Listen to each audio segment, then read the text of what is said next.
wato abin da ya kamata kowane musulmi ya sa shi lamba ɗaya a rayuwarsa shine maganan makomarsa. Manufar da ta sa Allah ya kirkire ka, ya samar da kai, ya ajiye ka a bayan ƙasa shine don ka bauta mishi. Wannan bauta kuma ka kaɗaita shi da wannan bautan shi kaɗansa. Wa ma khalaqatul jinna wal insa illa liya'budun. Allah ya ce ban halicci aljanu da mutane ba sai don su kaɗaita ni da bauta. A hadisin Mu'az ya ce mishi atadari ma haqqullahi alal ibadi wa ma haqqul ibadi alallah. Ya ce mishi ka san haƙƙin Allah akan bayi kuma ka san haƙƙin bayi akan Allah. Bayi ba su da haƙƙi na cancanta da suka cancanta a wajen Allah, sai dai Allah yakan ba su haƙƙi shi kansa da kansa saboda rahamarsa.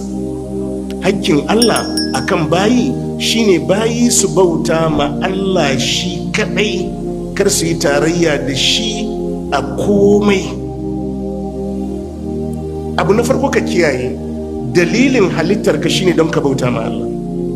Abu na biyu, wannan bautan ana so a keɓanci Allah da ita shi kaɗansa ba tare da wani ya samu wani kaso ko rabo a cikin wannan bautan ba. Inda za mu tsaya a haka, wannan ya ishe ka ka fahimci duk abin da aka shar'anta maka na addini don Allah yake.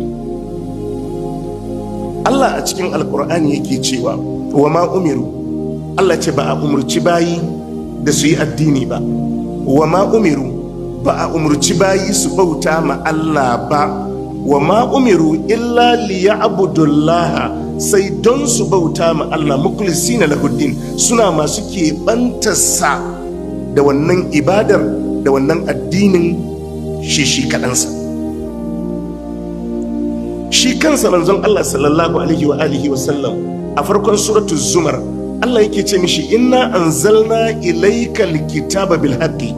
Allah sai ce mishi fa'abudillaha mukhlisan lahuddin, ka bauta ma Allah shi kadai kana mai keɓantarsa da duk abin da za ka yi da sunan addini. Wato mafi munin nadama da bawa zai yi, mafi munin tsayuwa da bawa zai yi a gaba ga Allah ranar alkiyama shine ya yi wani aiki sai ya isa lahira ya samu babu aiki. Qul hal nunabbi'ukum bil akhsarina a'mala. Allah ce kuna so in baku labarin wanda yafi kowa asaran buga jiki yayi aiki. Alladhina dalla sa'yuhum fil hayatid dunya, sune waɗanda ayyukan da suke a duniya ya lalace tun a duniya. Wa hum yahsabuna annahum yusinuna sun'a, su kuma suna ganin suna kyautata aiki wadda za su amfana. Sai mutum ya tsaya a gaban Allah ya ga babu waɗannan ayyuka. Wato abin da ya kamata kowane musulmi ya sa shi lamba ɗaya a rayuwarsa shine maganan makomarsa. Maganan makomarsa ita lahira za ta zo maka da sauƙi ne, za ta zo maka da daɗi ne, za ta zo maka da alkhairi ne idan ka tsaya ka yi abin da ya dace a nan rayuwar duniya. Ko aikin Allah ka yi, aikin ko Allah ne ya ce a yi aikin, ko manzon Allah sallallahu alaihi wa alihi wasallam ne ya ce a yi, in ba don Allah ka yi ba, Allah bai zai biya ka wannan aikin ba ranar alkiyama. Saboda ka duk abin da muke yi da sunan addini, duk abin da muke yi da sunan bauta, duk abin da muke buga jiki muke yi wadda aka ribace shi a gaba ga Allah ranar alkiyama, ka sani wannan abun kadai zai amfane ka ne in ka yi wannan abun don Allah. In ka yi wannan abun don Allah, duk kankantan kaso da wani ya samu, duk kankantan wani kaso da kai yi wannan ibadar ko ka yi wannan aikin don shi, to Allah bai zai karbi aikin ba. Bayan bai karba ba kuma zai maka ukuba akan yin abun saboda shigar riya ko kuma tarayya da shi da kai akan wannan aiki da kai wadda ake neman lahira da shi. Duk aikin da bawa ya aikata zai amfani aikin ne kawai lokacin da ya sanya ikhlasi a cikin wannan aiki.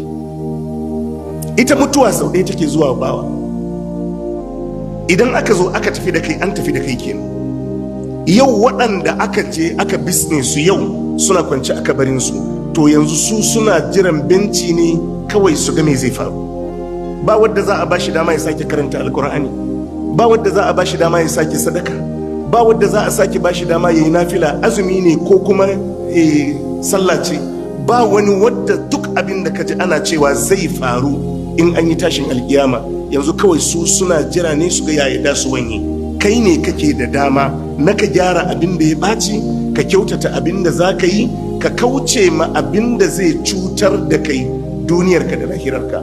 Amma duk abin da ka san za ka yi ko meye, duk abin da ka san za ka yi da sunan addini, wannan abin matukar baka keɓance Allah da shi kadai ba, to kai ma karka sa tsammanin na daga cikin ayyukan da za su amfane ka ranar alkiyama.